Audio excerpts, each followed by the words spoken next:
Amen. All right, so we've been walking through this series on the disciples, looking at the lives of the people who Jesus called to follow him.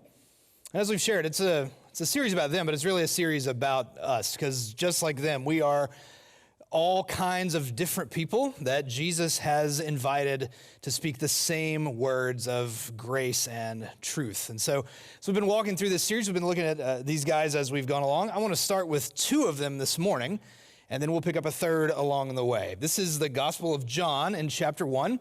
This is one of the stories of Jesus calling his disciples. This is John 1, starting in verse 43. The next day, Jesus decided to go to Galilee. Jesus found Philip and said to him, "Follow me." Now, Philip was from Bethsaida, the city of Andrew and Peter, who in this gospel Jesus has also already called. So all these guys are from Bethsaida. Philip found Nathanael and said to him, "We found him, the one about whom Moses in the law and also the prophets wrote. It's Jesus, the son of Joseph from Nazareth." And Nathanael said to him, "Can anything good come out of Nazareth?"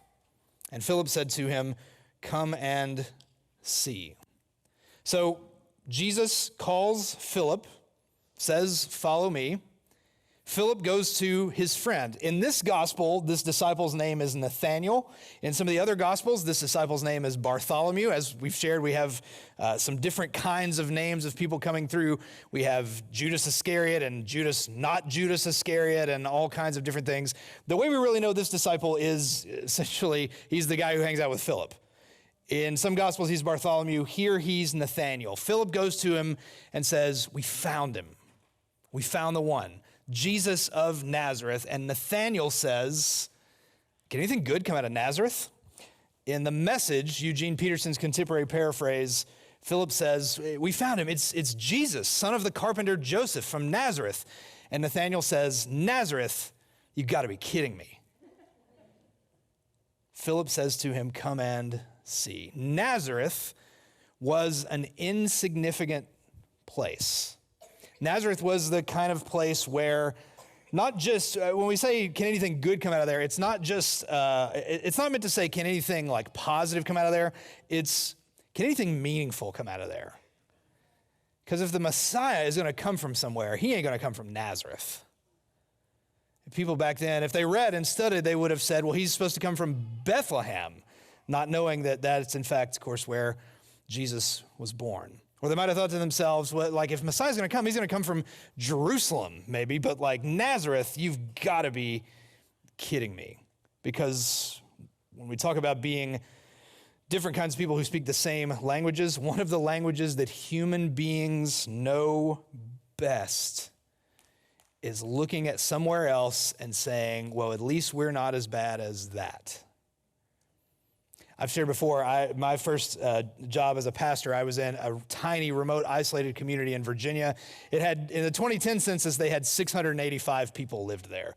So now I'm sure it's something that starts with a 5. It's the smallest and most isolated community I've ever seen in my life in the United States. And even they had some other communities that they looked down on. There's something very human about our desire to not be the very bottom of the totem pole, and our ease with which we say, we might be next to the bottom, but at least we're not there. At least we're not that place, because nothing meaningful can come out of Nazareth. Nazareth, you got to be kidding me. The Messiah's got to be from Jerusalem. Or in our terms, maybe we would say the Messiah's got to be from New York City. Or if you don't like that, the Messiah's got to be from, Atlanta or Nashville. Or like for us, we might say, we found the Messiah. He was in Turkey Creek. We'd be like, yeah, that makes sense. Right? That's about right, right? We all have places that we would say to ourselves, nothing good comes out of there. I shared in the earlier service, I'm from Alcoa. If Jesus came back today and he came back in Maryville, I'd be like, that's not him. Be like, no, come and see. I can't make the Alabama joke because you just beat us. So like, I got to save that. That joke worked really well last year, but alas, hopefully come back next year and we'll make it again. You have places that we're not going to say out loud because we're too many different people from too many different places to say, ain't nothing good can come out of there. And maybe there is a place where you've spent some time before and know very personally and very well. That place, you got to be kidding me.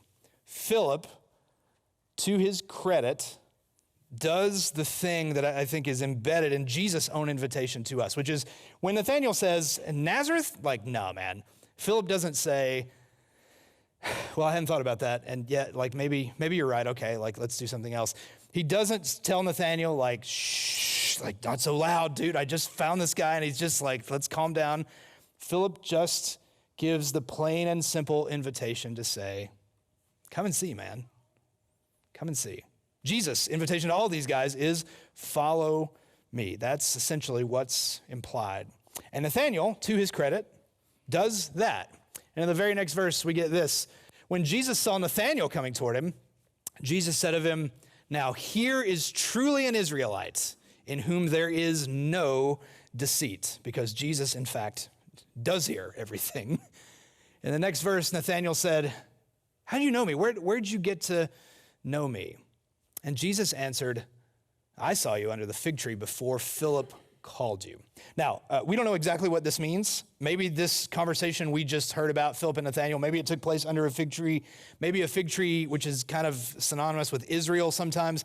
Maybe a fig tree was important in Nathanael's story earlier. We don't know exactly what this means, but whatever Jesus does here, it's highly effective, because this Nathanael guy who just said, Nazareth, you got to be kidding me. When Jesus says this, Nathanael's response immediately in the next verse is, you're the Son of God.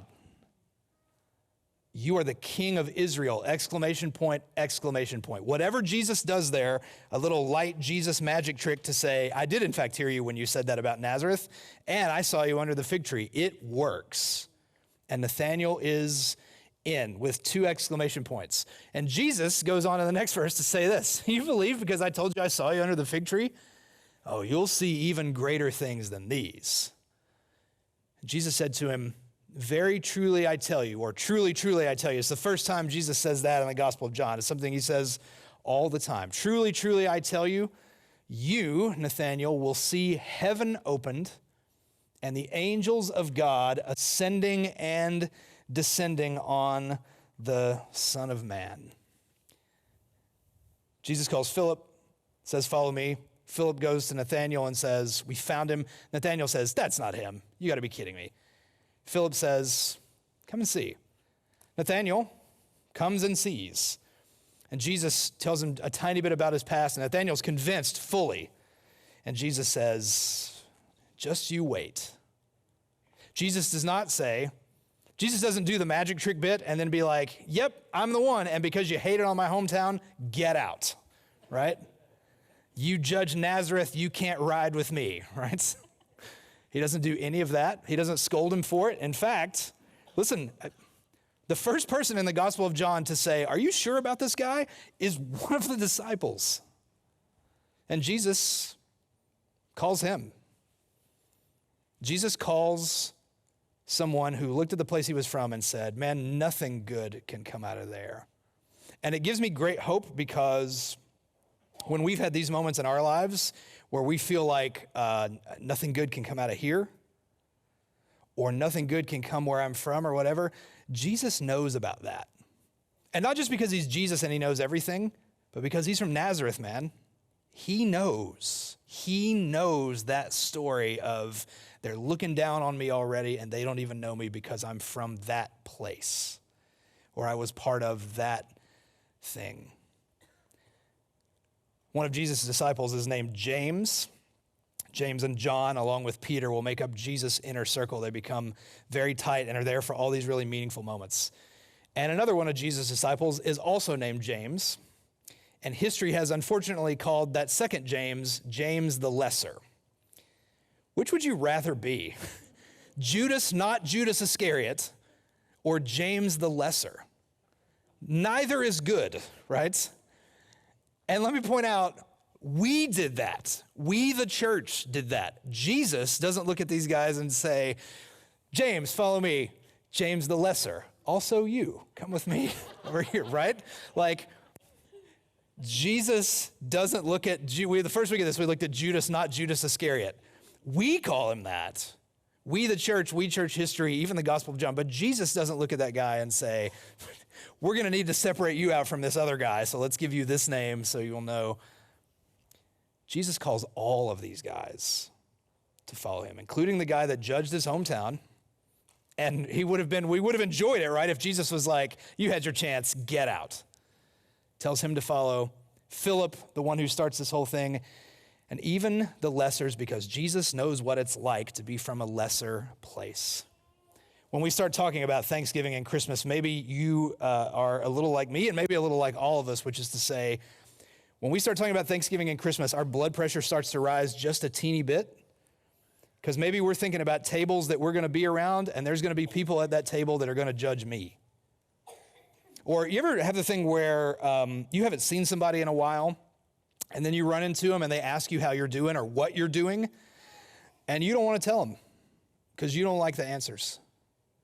Or you feel ashamed by them or embarrassed by them, or you feel like you should be more.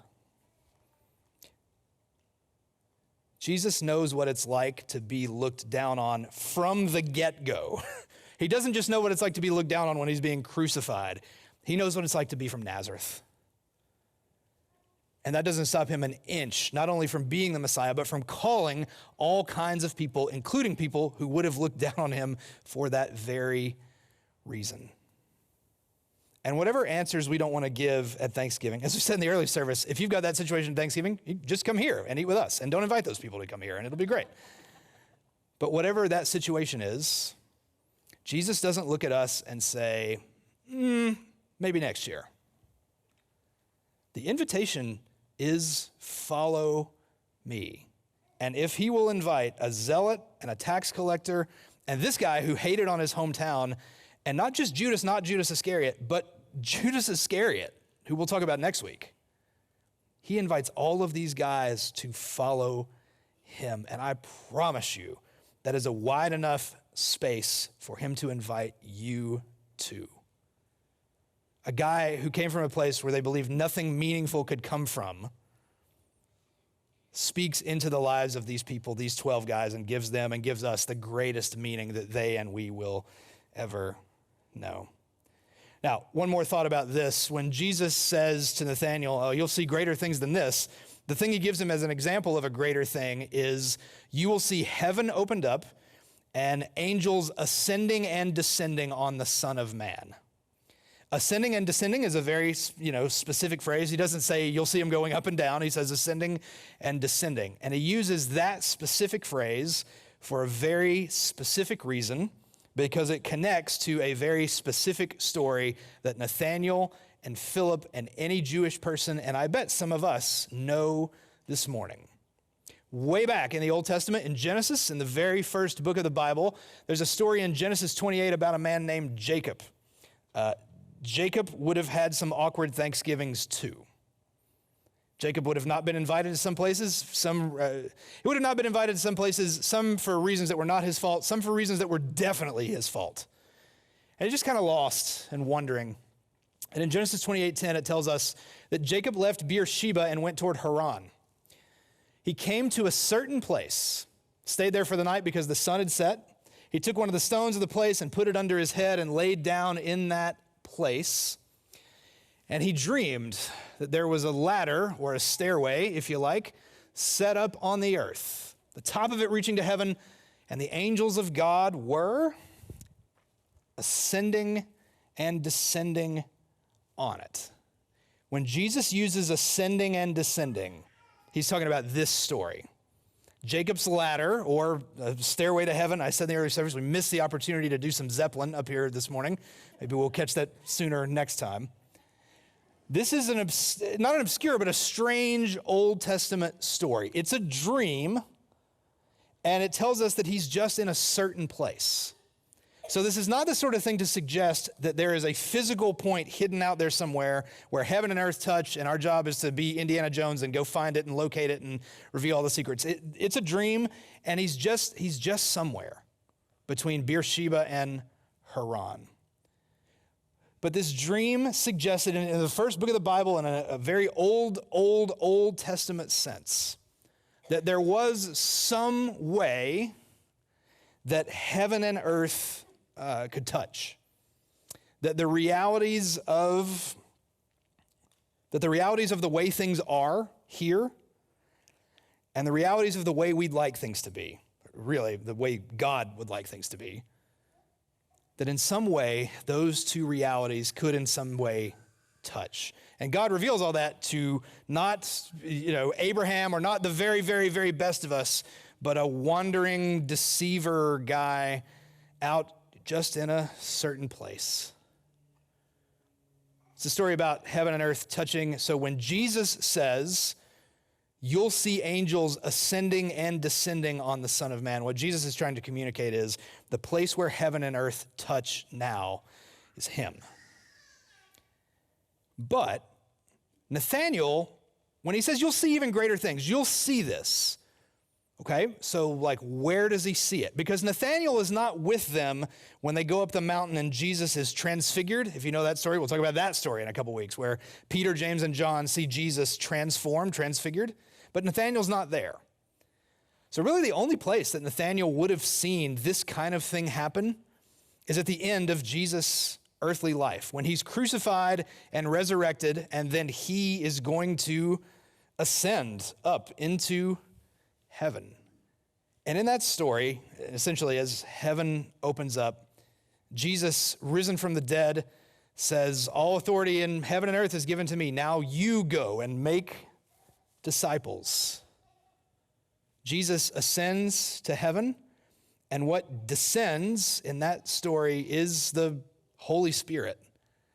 And that too falls on us. Which means that in some crazy, wild way, the place where heaven and earth touch now is us.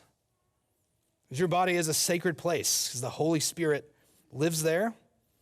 And we have an opportunity to be people who help show the world that the way things are is not the only way things are.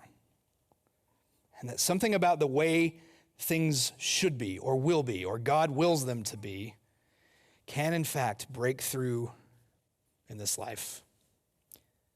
In closing, one of the coolest things I get to be on the committee that interviews new pastors coming in. When we're getting ready to ordain people, they have to go through us. They have to go through this committee and this group. And it's a heavy day and all these years and years of work and all this stuff. And we just did these last set of interviews for this year's group on Monday.